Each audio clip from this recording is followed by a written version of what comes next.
Chapter है 12th class Hindi core में श्रम विभाजन और जाति प्रथा। तो इसमें भ्रातृता मतलब भाईचारा क्या है। लेखक ने आदर्श की स्थापना के लिए 3 तत्वों का होना अनिवार्य माना है। आदर्श माने एक आदर्श जीवन जीने के लिए 3 तत्वों का होना चाहिए। स्वतंत्रता, व्यक्ति को आज़ाद होना चाहिए सोचने के लिए, पेशा चुनने के लिए और कहीं भी आने जाने के लिए, इवन शादी ब्याह करने के लिए भी स्वतंत्र होना चाहिए। समता, सबको एक समान होना चाहिए। इसमें ब्राह्मण तो श्रेष्ठ हैं, क्षत्रिय श्रेष्ठ हैं, वैश्य भी श्रेष्ठ हैं, शूद्र नीच हैं, उन्हें मंदिर में नहीं भेजा जा सकता, वो हर जगह के लिए अछूत हैं। तो इस तरह से समानता होनी चाहिए, ये विभिन्नता नहीं होनी चाहिए। और भ्रातृता, भाईचारे की भावना होनी चाहिए।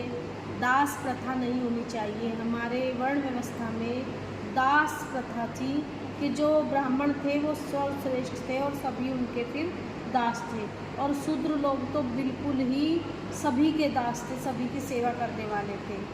उनके भ्रातृता तत्व में स्त्रियों को सम्मिलित नहीं किया गया है, क्योंकि लेखक का मूल प्रयास जातिवाद उन्मूलन है। मतलब उन्मूलन का अर्थ बताना है उसको। तो उन्होंने कहा है कि ये जो श्रम विभाजन और जाति प्रथा है, इस चैप्टर का उद्देश्य जहाँ जिस जाति में जन्म लिया उसके अकॉर्डिंग व्यवसाय चुनने से है। स्त्रियों का समानता के लिए इसमें वर्णन नहीं किया गया है। समाज के सभी सदस्यों के अधिकारों एवं मेल जोल के प्रयास में संभवतः लेखक स्त्रियों को भूल गए।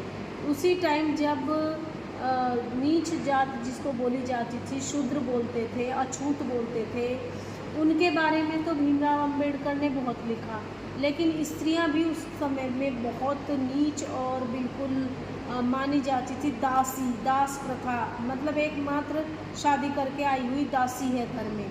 तो उन्होंने स्त्रियों के बारे में कोई चर्चा नहीं की, उनके अधिकारों के बारे में कुछ नहीं बोला। सिर्फ उन्होंने जाति के आधार पर जो व्यवसाय चुने जाते थे उनके बारे में बोला, और स्त्रियों की भूमिका उनके लिए संदिग्ध बनी रही। हमारे विचार से भ्रातृता शब्द के स्थान पर मेलजोल शब्द उपयुक्त रहता, क्योंकि यह शब्द पुरुष जाति तक ही सीमित नहीं है। इस शब्द का अर्थ स्त्री और पुरुष दोनों को सम्मानित करता है। तो इसमें मात्र उन्होंने श्रम विभाजन को बताया। लेखक यहाँ कहते हैं कि ये सही नहीं है। नीच जातियों की श्रेणी में आने वाले लोगों की तरह ही स्त्रियां भी दास प्रथा के अंदर आ रही थी, उनके बारे में भी भीमराव अंबेडकर